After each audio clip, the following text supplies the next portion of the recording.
What's going on, everybody? Welcome back to the channel. This is your boy Dennis Nderitu at Nderitu Basketball HQ. Man, I'm back. We are a few days away from the FIBA World Cup qualifiers.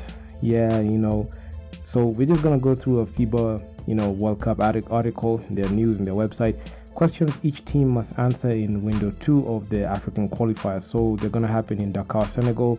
Second window of the FIBA Basketball World Cup 2023. Africa is upon us, and there are some questions that need to be answered. Group B and D of the African Qualifiers will open their qualification campaigns in Dakar, Senegal, February 25th, 27th. That's this Friday, Saturday, Sunday. Only 5 of the 16 African teams can qualify in the FIBA Basketball World Cup 2023. That will be co-hosted by Indonesia, Japan, and the Philippines. That's me. So we're gonna start with the Kenya Morans. So that's my team. That's the team that represents my country. That is Kenya. So for you out there who are asking, what's my nationality? I am a Kenyan.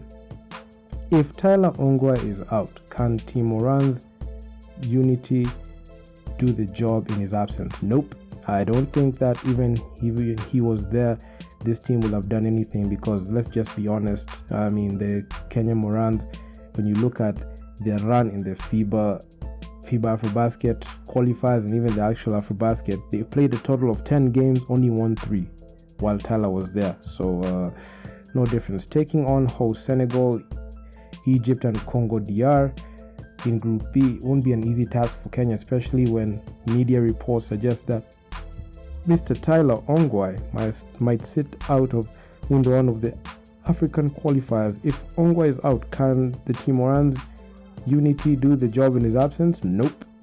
I actually think even if he was there, nothing would have happened, because they're going to get swept, and they're just going to be a resume filler for these other teams. This is a legitimate question concerning the 30-year-old's impact and leadership over the past few years. Okay, he has been the leader, he's been the best player, but let's just be honest. He quit, and their coach, Liz Mills, former coach Liz Mills, got fired unprofessionally by KBF. So Kenya Basketball Federation, you took a big L, because Coach Liz Mills right now is coaching an Air Saleh team from Morocco and is in the BAL. So she came out on top. So yeah, Ongwae not only averaged the 2021 AfroBasket high 34.7 minutes. They needed him to play all these minutes because they had nobody in the roster to even be a second star alongside him. So but he also finished the team's highs 14.5 points, 7.5 rebounds and 4.5 assists per game. So I mean, Tyler Ongwae, he's gone. He quit on the team, and there's nothing we can do about it. So he just doesn't want to play for Kenya, a team that is accustomed to losing, and they're gonna get beat by Senegal, because Kenya versus Senegal has a history. Kenya has never beaten a Senegalese team ever in both basketball and football. Of course, they're not gonna beat Congo DR. Congo DR are coming, and they are going to defeat Kenya emphatically. I actually predict a blowout. And also Kenya is not going to beat Egypt, because 5 players play for the Zamalek team, play for the national Egyptian team.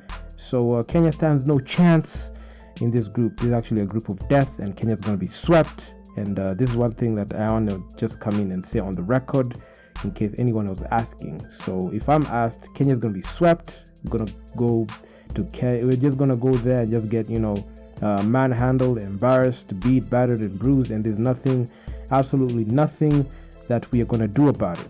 So that's just the hard truth. So can Senegal stay undefeated at home when they debut at Dakar, Senegal? Over the past 4 years, Senegal hosted 2 major FIBA tournaments in Dakar, but window 1 of the African qualifiers will mark their debut at the Dakar Arena.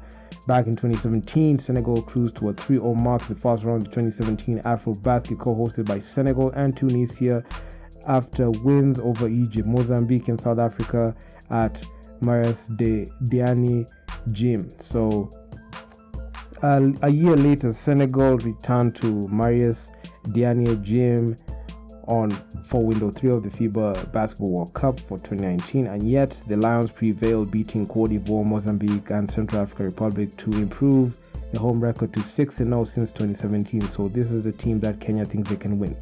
Nope. Kenya is going to be beaten by Senegal emphatically. More worse than even the infamous 2-point quarter that, Kenya suffered at the hands of Senegal in November 2020, in the first window of the FIBA Basketball Qualifiers. So it's going to be worse than that. Can Egypt's new generation spark their country to the World Cup again? It's only been 8 years since Egypt appeared in the World Cup in 2014 in Spain. They are talented, disciplined, hardworking, but can this group of Egyptian players and their highly skilled coaching team pass the first leg of the window one of the African Qualifiers? African Qualifiers. Of course they can. Of course, when you have teams like Kenya that you can batter around, they have a chance. And I pick Egypt to beat Kenya. So yeah. How can DR Congo improve on their recent success? The Congolese have raised some eyebrows in recent years in the African basketball scene, from winning the inaugural FIBA African in 2019 by beating Kenya in a blowout win to compete head-to-head with Africa's powerhouse Nigeria and Angola.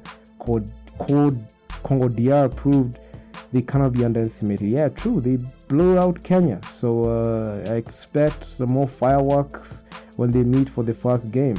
The question that remains unanswered is how can they improve on their recent success? By beating Kenya, by blowing out Kenya and going on to blow out the other teams. So, of course, I'm actually looking at them. They're actually a good team right there. Sarr is in his second year at the helm of Rwanda. Can he qualify a second country to the World Cup? If Rwanda can start window one of the African qualifiers as strong as they did in 2021 AfroBasket, Group B will become a real battleground. But attention will turn to Rwanda head coach Sheikh Sarr, a Senegalese who has qualified and coached his native country at the 2014 FIBA Basketball World Cup. So you can see there's experience there. Sarr is in his second year at the helm in Rwanda. Can he qualify a second country to the World Cup? Of course he can. Look at Rwanda's machinery. They have everything that they need. I mean, Rwanda has everything. They have everything that they can, every tool that they need to compete in the global stage, they can. Can Africa's newest country, South Sudan, qualify for the World Cup in their first attempt? Of course they can. Can you see the roster that they have? I mean, they have gone through, okay, they're not going to beat Tunisia because Tunisia experienced. They went back to back, but there's no small feat. They are able to beat some, pretty good teams. In 11 of existence as a country, South Sudan continues to make noise in African basketball scene, especially after reaching the quarterfinals of the AfroBasket debut last year. That's actually the first time they did the AfroBasket and they actually went far. So that goes to show you how, they have been training. It's different there. Can Africa's new country, South Sudan, qualify for the World Cup in their first attempt? Of course it's possible. Look at the type of basketball they're playing. There's everything that I actually look at and actually try to emulate. They have the size, they have the experience. Oh, Deng is actually doing a pretty damn good job right there. And yes, and they beat Kenya.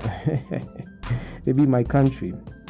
Can Tunisian replicate the 2019 African Qualifier success this time round? Of course they can. They won the AfroBasket title 2 times back to back. The reigning Africa champions qualified in their last edition of the FIBA Basketball World Cup in China with a remarkable 10-2 mark. They even headed to window 6 of the African Qualifiers with a 9-0 mark and their World Cup ticket in the bag. So you can see the experience. They just know what they're doing on the court. Can Tunisian replicate their 2019 African Qualifier success this time around? Yes, they're back-to-back AfroBasket champions. No team has been able to do that in Africa. It's just them. They have all the tools that they can do. They have everything a team manager, general manager, president of basketball operation needs inside the roster, and they can do it. In this Cameroon's turn to qualify for a major world competition? Of course, man. I mean, back in 2008, Cameroon failed to qualify for the Beijing Olympics after 0-2 record in the FIBA Olympics qualifying tournament in Athens. A year later, Cameroon missed the train to the 2010 FIBA Basketball World Cup after 83-68 defeated Tunisia. So they suffered at the hands of Tunisia in the third place game of the 2009 AfroBasket, which ensured Tunisians had the last ticket of the African teams for Turkey 2010. So you can see like Tunisia have had their hand in, being a roadblock for most teams because they're the best. And any team that goes into Tunisia, even Cameroon, they're just gonna be swept. No, not necessarily see, but they're gonna lose. More recently, in 2019, Cameroon finished the similar African Qualifiers record 7-5 as Cote d'Ivoire, but the Ivorians held a better point differential. Is it Cameroon's time to qualify for major competition? Yes. Okay, they didn't make it past. They are never able to go make some serious noise in the AfroBasket, but they have a good roster, and I actually like the way they played. Although they didn't win, but they showed some flashes of things that needed to improve on. And but the premise of what I'm making this video is just to reference my own country, that they have been actually rather silent. They have not been speaking anything. They have not been posting a lot, because they know that they're just gonna go there and flat out lose and embarrass our country more than even they actually did in the AfroBasket. So this is just my call to Kenya. Okay, I actually want to support you guys, but you make it hard for me because the stats just negate everything good that you try to do. The stat sheet always comes and becomes your Achilles heel. So I don't know if you can even win one game. I predicted a sweep. There's no way you're gonna beat Congo DR. They have a good team. There's no way you're gonna beat Senegal. That's out of the question. Senegal's just gonna manhandle you. They've manhandled you twice in the AfroBasket qualifiers. And Egypt, there's no way you're gonna beat Egypt. You're not gonna beat a team that had 5 players play for the Zamalek team that won the championship, the first BAL. There's no way. There is no way you're gonna win. There's no way. So yeah. So that's the article. So those are the questions each team must answer in window 2 of the African qualifiers. I thought about making this video and I just said, oh yeah, why not? Why not just give my 2 cents before things unfold, and also just drop in a few gems of my own that I was thinking about. So yeah, so if you guys like the video, make sure to leave your feedback down in the comment section down below. Make sure you drop a like, smash that like button because it helps me out a ton. Subscribe to the channel, turn on notification posts, and with that being said, man, I'm out. Peace.